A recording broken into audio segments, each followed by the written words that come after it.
People have asked me before, what was your upbringing like? Expecting an unusual answer, I suppose, for two different reasons. One, because I grew up in Belfast, which was a politically divided and often violent city.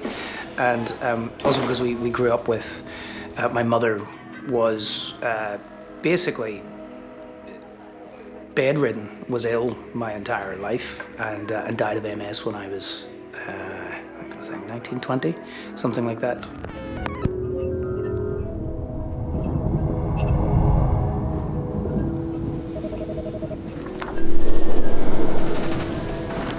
So, I think to describe my upbringing, it was very happy.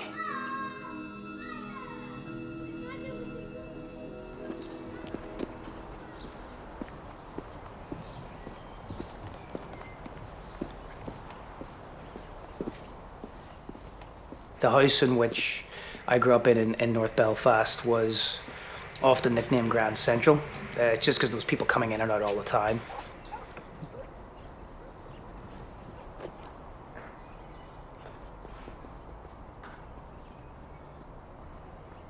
I think one of the reasons that I have so much optimism and so much hope and so much joy is because of her.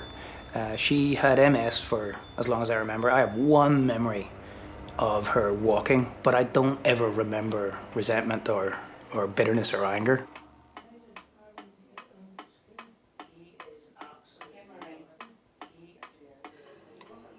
Okay.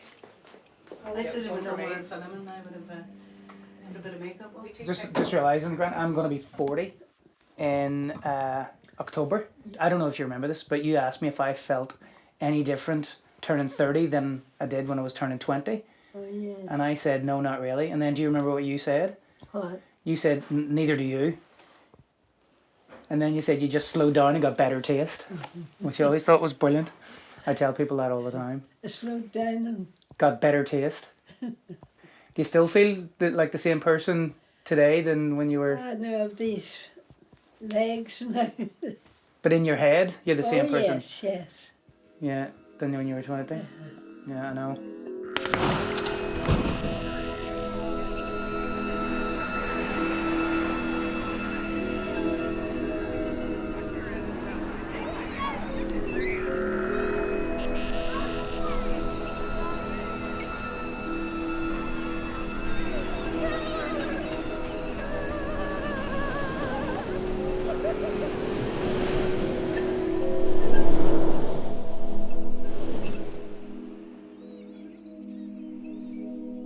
At a really early age, I'd asked my mum, how long does somebody live for? Sort of trying to wrap my head around what an illness was, like what a terminal illness was. And at the time she answered something along the lines of, well, as long as you remember their favourite songs and tell their favourite jokes and the smile on her face. And I just thought that she was sort of fobbing me off at the time. But then in the evening part after her funeral, I realised, no, she's absolutely right. Look at this crowd of people, and every single person is just rejoicing and telling stories about her, and there's this sense of this. I even get it now. This surge of pride of having known her, and it occurred to me that that's actually what immortality is. It's the telling of stories and the remembering.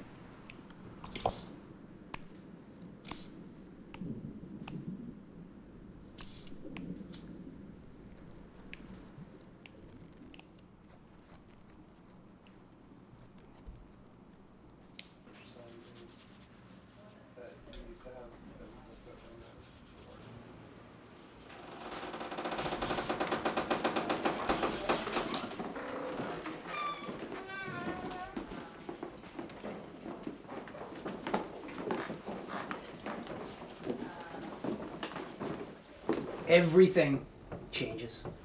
Nothing is permanent. That's the nature of things. This portrait I painted alone in this studio over several weeks.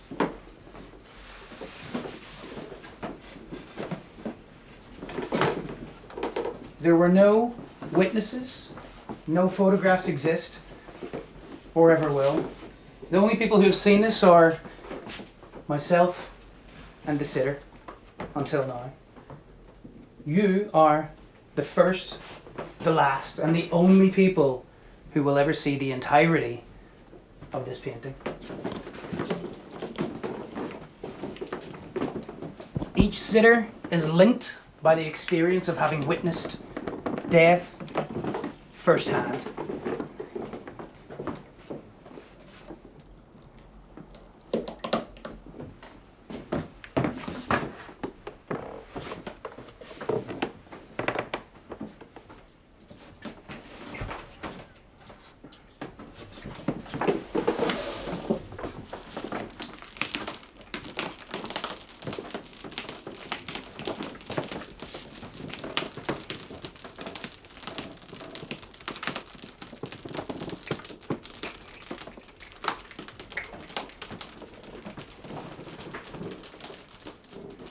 I remember being in somebody else's house who had a sick family member, but it was like, oh no, we don't go into that area of the house. We just, they're there, they stay away. But with my mum, it was the absolute opposite. It was basically a crowd of people around her bed.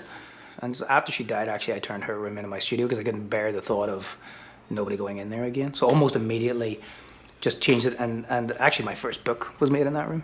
First 3 books were made in that room.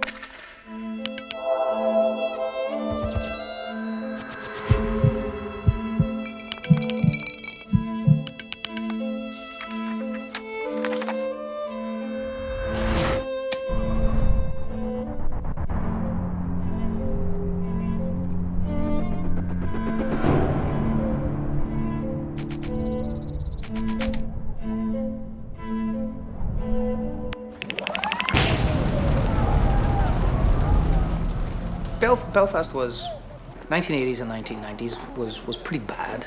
I do remember. I knew people who were killed. I saw a few bombs myself.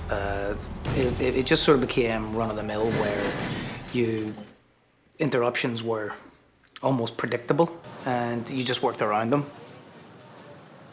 Belfast is probably one of the most hospitable places on earth to everyone who comes to visit, to everybody apart from each other. And somebody pointed out that the sense of duality in my work probably stems from growing up in Belfast. Looking at Northern Ireland from a distance once I started travelling, it struck me how unimportant those problems were on a global scale, really. It was about history of identity more than anything else, and effectively 2 different cultures that had an identity crisis. But it wasn't so much we know who we are, it was more we're not entirely sure who we are, but we know who we're not. So either side is defined because the other one is there. And that's a frustrating way to live. What occurred to me when I started traveling was like, nobody gave a shit about what was happening in Northern Ireland. It was just, we're in the top left-hand corner of Europe, fighting amongst ourselves, and nobody cares. So what's the point? I always thought that I was going to be a painter. But I had the idea for a picture book while I was in art college, but it didn't immediately occur to me to make it as a book. I thought I was dealing with a series of sketches for individual paintings, and then once I made the connection that this should be a book, making books was this very easy transition. It felt logical and it felt natural. I got that book published, and the publisher asked me, "You've got other books, right?" And I was like, yeah, of course. I was making these paintings and I was making these books, and for the first little while, the paintings were getting suffocated by the existence of the books. Whenever people found out that I was the same person, the same painter who was making these books, it jarred with people, and they didn't know how to understand it. So I think that caused friction, and that caused a little frustration back in those early days.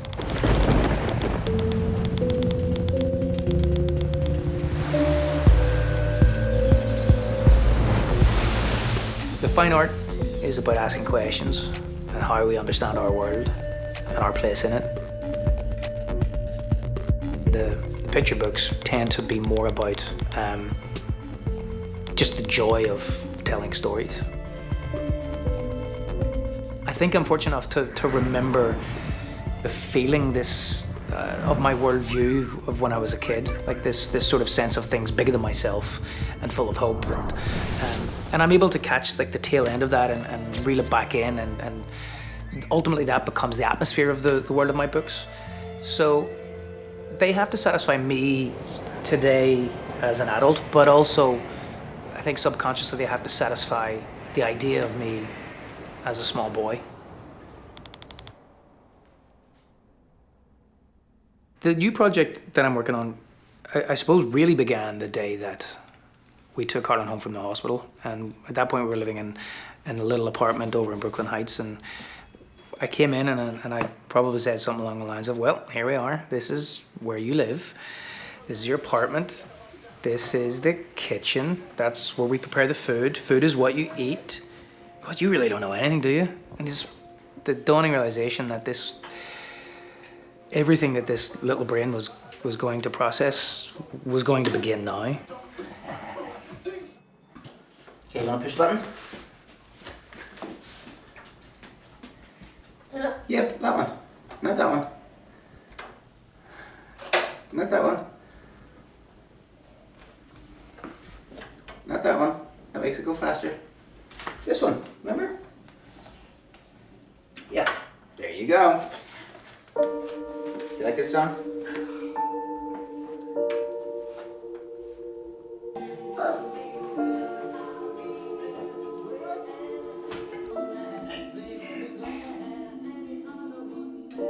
I started writing these things down, like the basic, very, very basic things I was explaining to him. And at some point I was like, you know, I think there's possibly a book in this.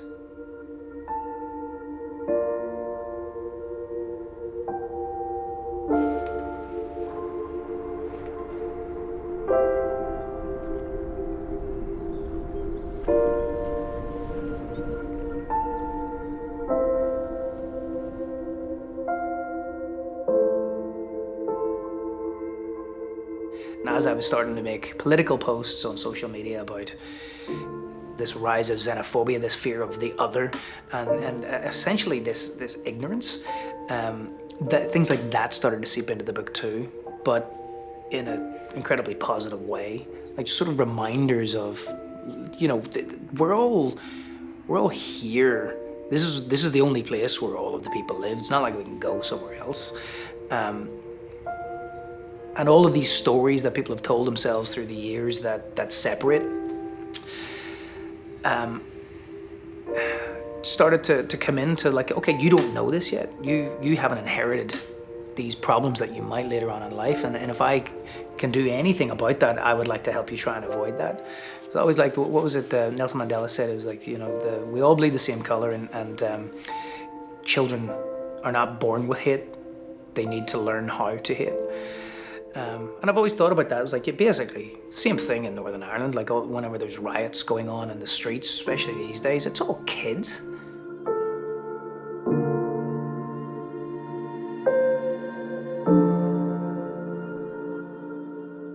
I've always avoided over sentimentality in my books, but this time I'm getting on my moral high horse, and I'm unapologetically sentimental this time around. The book.